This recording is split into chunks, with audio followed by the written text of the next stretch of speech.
Business किए हैं, आपका सामने कोई 10 लाख रुपया लेके आ गया उसी बिजनेस को, तो स्वाभाविक है कि आप उनके सामने उतना ज़्यादा सेल नहीं कर पाएँगे और आपका बिजनेस वहाँ से धीरे-धीरे डाउन होगा और आप डिप्रेशन का शिकार हो जाएँगे और कितने लोग तो इस स्थिति में फँस के सुसाइड तक कर लेते हैं। ये आज बिजनेस का हकीकत है। चौथा जो कारण है, वो है टाइम।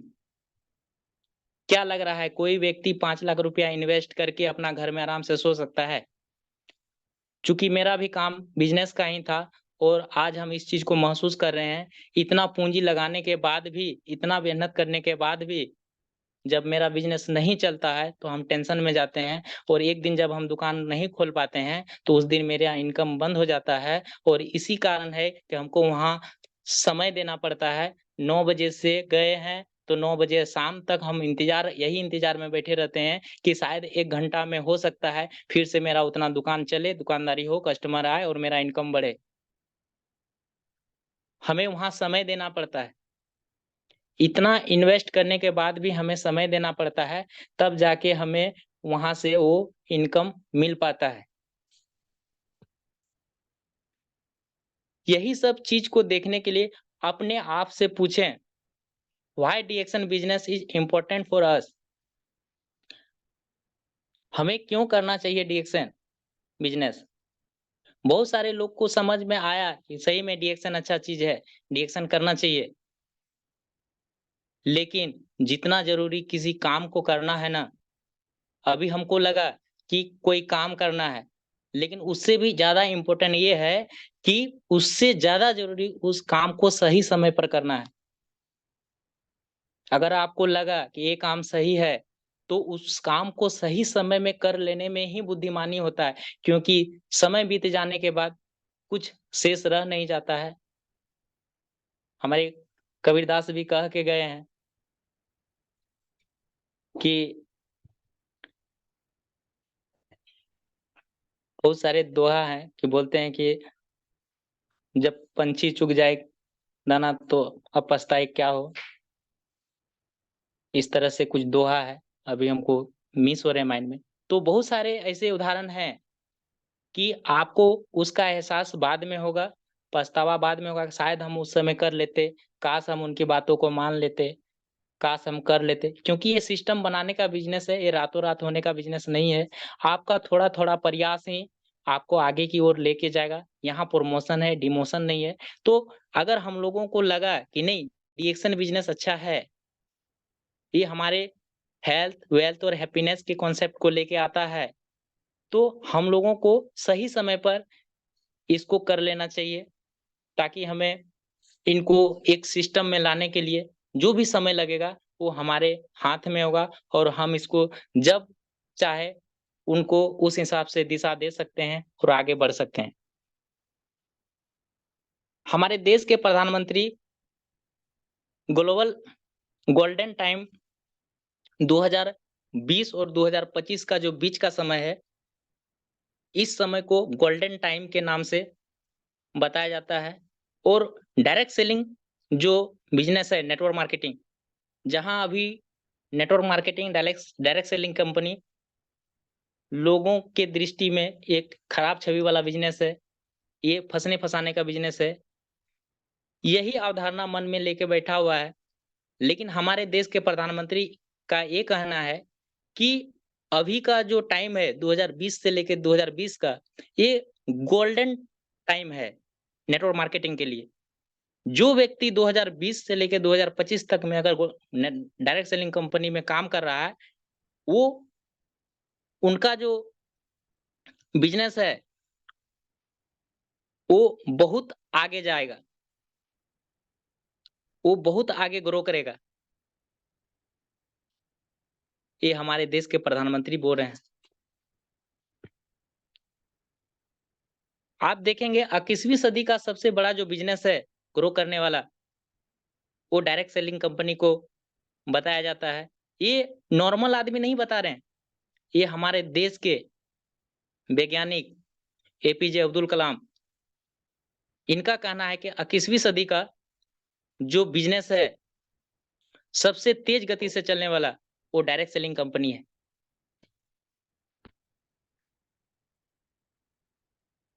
साथ ही रामविलास पासवान,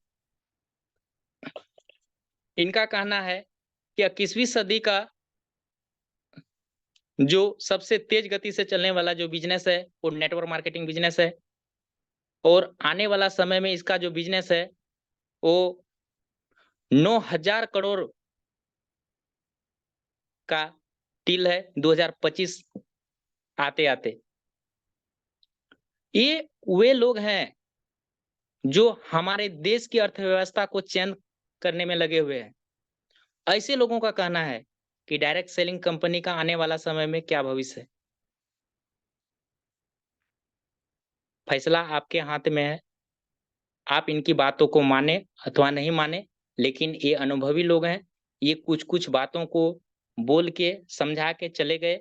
बहुत सारे लोग इस चीज़ को मान रहे हैं, बहुत सारे लोग नहीं मान रहे हैं। अभी जो हमारे स्क्रीन में दिख रहा है, बिल गेट्स बहुत बड़े पैसों में अमीर माने जाते हैं और इनसे इंटरव्यू में जब पूछा गया कि सर आपका सारा संपत्ति अगर नष्ट किया जाए या फिर खत्म कर दिया जाए, दान कर दिया जाए और आपको एक मौका फिर से दिया जाए अमीर बनने के लिए, तो आप कौन-सा रास्ता चुनेंगे? तो सर का एक ही कहना था कि सर हम नेटवर्क मार्केटिंग करना चाहेंगे। क्योंकि नेटवर्क मार्केटिंग ही एक ऐसा बिज़नेस है, जो आपको कम समय में ज़्यादा पैसा दिला सकती है। ऐसे-ऐसे लोग, ऐसे-ऐसे अनुभवी लोग बता के गए, जब आप कोई भी सिस्टम को बनाते हैं और लोग आपके लिए काम करता है, तभी आप अमीर बन सकते हैं। वरना अगर आप किसी के लिए काम करते हैं, तो वहाँ आप को लंबे समय में कामयाबी मिलेगी और उस कामयाबी का कोई ठोस सबूत आपके पास नहीं रहेगा कि वो कितना दिन चलेगा। उनका कोई गारंटी नहीं रहता है।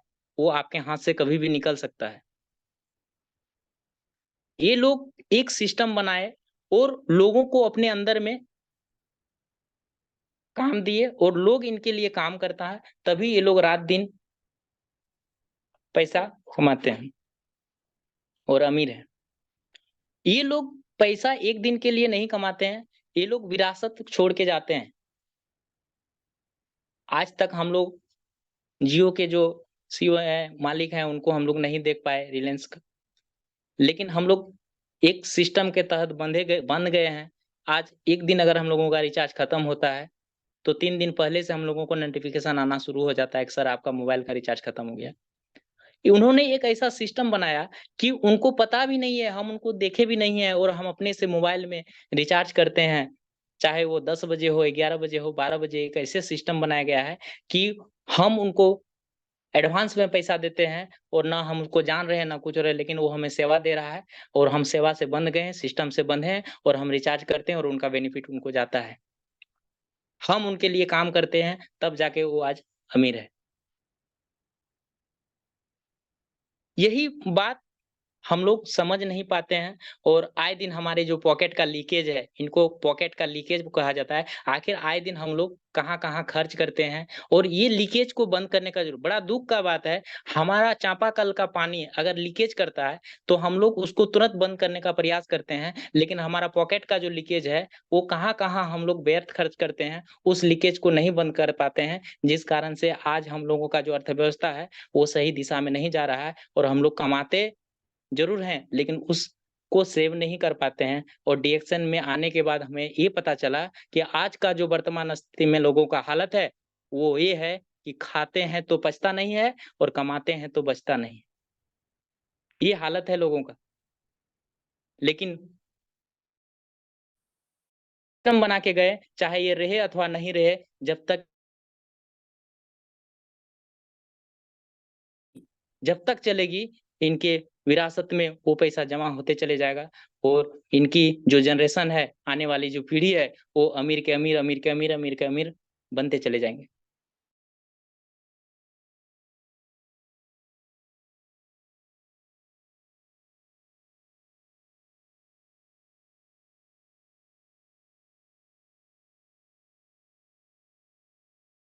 बहुत ही आरामपूर्वक से निकल जाता है।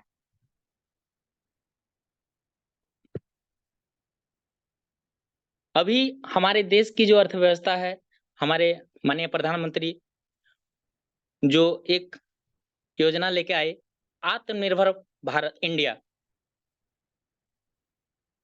आत्मनिर्भर इंडिया में वोकल टू लोकल अभी आप एक मिशन आया था किसानों के लिए, उनको कहा जाता था अगर आप मक्के का उत्पादन करते हैं, मक्का का उत्पादन करते हैं, तो आपके अंदर वो हुनर भी होना चाहिए कि आप मक्के का पॉपकॉर्न बना के बेच सकें। हर किसान के अंदर ऐसा स्किल होना चाहिए कि वो अपना उत्पादन का अगर किसान धान का उत्पादन करता है, तो हर किसान को धान से चूड़ा कैसे बनाया जाता है, उसका स्किल होना चाहिए। अगर वो धान उपजाने के लिए क्षमता रखता है, 4 महीना, 5 महीना मेहनत करके खेत से एक-एक दाना को वो बढ़ाने का हिम्मत रखता है, तो उस दाना से अनाज बनाने का भी क्षमता कर रखे और उस अनाज को बना के मार्केट में बेचे, तो ये वोकल टू लोकल का जो इनकम है, मुनाफ़ा है, वो किसान की अर्थव्यवस्था को बदल के रखेगी। ये हमारे देश के प्रधानमंत्री माननीय नरेंद्र मोदी जी इस मिशन को लेके आए और हर लोगों को ये फैसिलिटी देने का एक किया। लेकिन कहीं न कहीं हम लोग सही मार्गदर्शन, सही एजुकेशन और सही इन्फॉर्मेशन नहीं होने के कारण आज हम लोग इस क्षेत्र में भी विफल हो रहे हैं। ज़्यादातर किसान खेती करने के बाद भी वो प्रॉफ़िट नहीं ले पा रहा है और हमें कहीं न कहीं कर्ज़ की ओर जाना पड़ता है और हमें फसल का जो उत्पादन होना चाहिए, फसल का जो सही रेट होना चाहिए, वो हम लोगों को मार्केट में नहीं मिल पाता है, जिस कारण से फसल को उत्पादन करने वाला दलदल में फँसता जा रहा है और फसल को बेच के मुनाफ़ा कमाने वाले जितने भी लोग हैं, कंपनी वो चले जाता है अनाज और उसी अनाज को फिर जो-जो वो स्किल है, पॉपकॉर्न हो चाहे वो कुरकुरे हो, मुरमुरे हो, जो भी फ़ास्ट फ़ूड है पैकेट करके आता है, वही कंपनी में फिर वही अनाज को बन के फिर वही किसान के बच्चे को खिलाया जाता है और उससे डबल मुनाफ़ा लिया जाता है और बड़ा चाव के साथ वही किसान अपना अनाज को बेच के फिर अपना अनाज को ही खरीदता है और उसको खाता है। ये सिर्फ़ माइंडसेट का बात है और कहा जाता है कि अगर आप सोच को, संगत को, आदत को अगर नहीं बदलेंगे, तो आप अपना जीवन में क्रांति नहीं ला सकते हैं। आप अपना जीवन में सही मार्गदर्शन नहीं दे पाएँगे और आप अपना लाइफ़ को चेंज नहीं कर पाएँगे। तो ज़रूरत है अपना सोच को बदलें और जहाँ आपको लगे कि यहाँ से मेरा रास्ता उज्ज्वल हो और वहाँ उस क्षेत्र में आपको मेहनत करना चाहिए और कहा भी जाता है कि आप सही रास्ते पे सही जगह पे गलत रास्ते से चल के नहीं जा सकते हैं, तो ज़रूरत है आपके जो मेंटर हैं, आपके जो अपलाइन है, वो आपको कभी गलत रास्ता नहीं बताएगा। अगर आपको वो सही रास्ता बता रहा है और आपको समझ में आ रहा है, तो देर ना करते हुए आप उस रास्ते पे चलें और आपका जो भी सपना है, उस सपने को पूरा करें और आगे बढ़ें। स्लाइड में हमें दिख रहा है कि आखिर डीएक्शन बिज़नेस ही क्यों करें? की पॉइंट ऑफ डीएक्शन बिज़नेस। हमारी जो डीएक्शन बिज़नेस की जो ये की है, चाबी